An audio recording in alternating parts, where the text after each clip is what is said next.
అది ఇడ్లీకి సంబంధించి చేస్తారా? మార్నింగ్ ఇడ్లీ.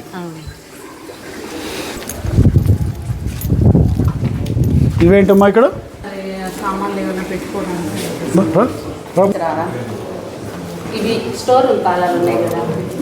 మొత్తం ఎందుకు పైనుంచి ఎందుకు నీళ్ళు కారుతున్నాయి ఒకసారి చూసుకోండి. ఇట్లా ఉండకూడదు నాకు ఇది.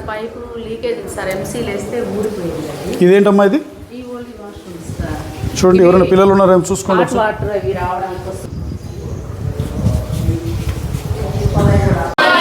వెరీ గుడ్ మార్నింగ్ నాన్న. ఏ క్లాస్ మీది? 10th class. ఓకే. 9thలో మీకు ఎన్ని మార్కులు వచ్చాయి? నీకు ఎన్ని వచ్చాయి? Very good. సో ఇప్పుడు మీకు ఏం సబ్జెక్ట్? ఇప్పుడు పిఎస్సి. సో ఇప్పుడు మీకు మేడం ఇప్పుడు లేరా? ఏమి ఎందుకు లేరు మీకు? అట్లా వెళ్తుంటారమ్మా? ఎక్కడ? అదేలేండమ్మా. ఓకేనా, కలుస్తాను మిమ్మల్ని. మళ్ళీ మీకు లంచ్కి ఎన్ని? 12:30. 12:30 నుంచి ఎంతవరకు? 1:50 15? 1:15. 45 minutes మీకు. ఏంటి ఇవాళ మీకు? ఏంటి మెనూ ఏంటి ఇవాళ? నీకు అడుగుతున్నాను నేను. వాళ్ళకి out of 470. 470, 338. That's good. Next మళ్ళీ ఇంప్రూవ్ చేసుకోండి. ఇప్పుడున్న కాంపిటేటివ్ దీంట్లో ఇంకా కొంచెం సబ్జెక్ట్ పట్ల కాన్సన్ట్రేషన్తో చదువుకో. నువ్వురా, నీకెన్ని వచ్చాయి? 284. 214 మంది ఉన్నారమ్మా.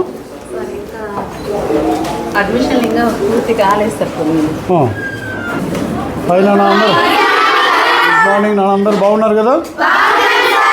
అందరు కూర్చోండి, కూర్చోండి, మీరు కూర్చోండి. ఎవరు ఇప్పుడు మీకు ఏ సబ్జెక్ట్ చదువుతుంది ఇప్పుడు?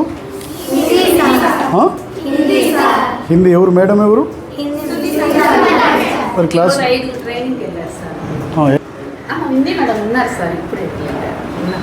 క్లాస్ టైం అంటే ఓకే అమ్మా. అంటే ఎన్నింటికి స్టార్ట్ అవుతుంది మీకు స్కూల్? 9కు.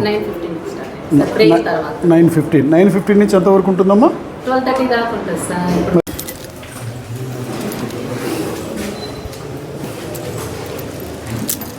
ఈ స్నానాలు చేసేటి అమ్మా ఇవి?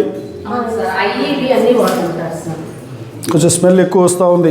మీరు ఫినాయిల్ ఇవన్నీ వాడి వాటి శుభ్రంగా చేయండి. ఈసారి వచ్చినప్పుడు ఇట్లుంటే మాత్రం నేను ఊరుకోలేను. అవతల బొమ్మ నోతలు ఇది శాంక్షన్ అయింది సార్. టైల్స్ ఇవన్నీ ప్రస్తుతానికి పప్పే వాడుతున్నాం సార్. శుభ్రంగా లేవమ్మా, జాగ్రత్త. అస్సలు బాగలేవు. నువ్వు యూజ్ చేయ శుభ్రంగా ఉండాలా. ఇవి మీ ప్రిమిషిస్లో ఉన్నటువంటివి, మీరు జాగ్రత్తగా చూసుకోండి. అవన్నీ కూడా నాకు శుభ్రంగా పెట్టుకోండి మీరు.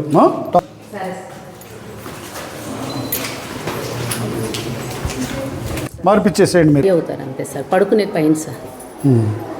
ఆ కిటికీలు కూడా శుభ్రంగా పెట్టుకోండి అమ్మా. కిటికీలన్నీ మీరు ఒకసారి చేసుకోండి. వెల్డింగ్స్ పిల్లలు శుభ్రం. ఇట్లా పడుకోరా వాళ్ళు?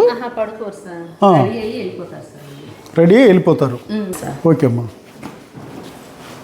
ఆ కిటికీ ఉందమ్మా, అది క్లియర్గా ఉందా? వర్షం సార్ వాళ్ళు నాన్ టీచింగ్ వల్లే చేసేస్తారు.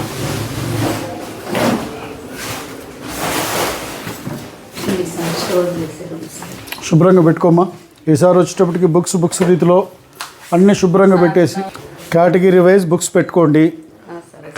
క్లాస్ వైజ్ కేటగిరీ వైజ్ పెట్టుకోండి. 4 డేస్లో వస్తాను. మొత్తం దేనికి దాన్ని శుభ్రంగా సర్ది ఉంచండి. ఇవన్నీ రీజన్స్ కాదు, మనము ప్రభుత్వం ఇచ్చినటువంటి కేటగిరీ వైజ్ ఉండిపోవాలి. మరి నీట్గా పెట్టుకోండి.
వేసాము మంచిగా వేసుకుని తిన్నాను. ఏది బాగుందో ఏది బాగలేదో నేను స్పష్టంగా చెప్తున్నాను. మటకాయ రుచిగానే ఉంది, పప్పు నీళ్ళగా ఉంది, రసము పూర్తి నీళ్ళగా ఉంది. మీకు అర్థమైంది నేను చెప్పేది. ఇది మీ ఆఫీసర్తో ప్రిన్సిపాల్ మేడంతో నేను మాట్లాడాను, ఎలా ఉండాలి చెప్తాను. అది చేయకపోతే నేను అధికారులను మళ్ళీ పంపిస్తాను. ఎన్జిఓని ఒకసారి, లోకల్ లీడర్స్ ఒకసారి, ఎండిఓని ఒకసారి. ఎంఈఓ అంటే మండల్ ఎడ్యుకేషన్ ఆఫీసర్, ఎండిఓ అంటే మండల్ డెవలప్మెంట్ ఆఫీసర్, తహసీల్దార్ని ఒకసారి. ఈ 10 రోజులలో రోజు ఒకరిని నేను పంపిస్తాను.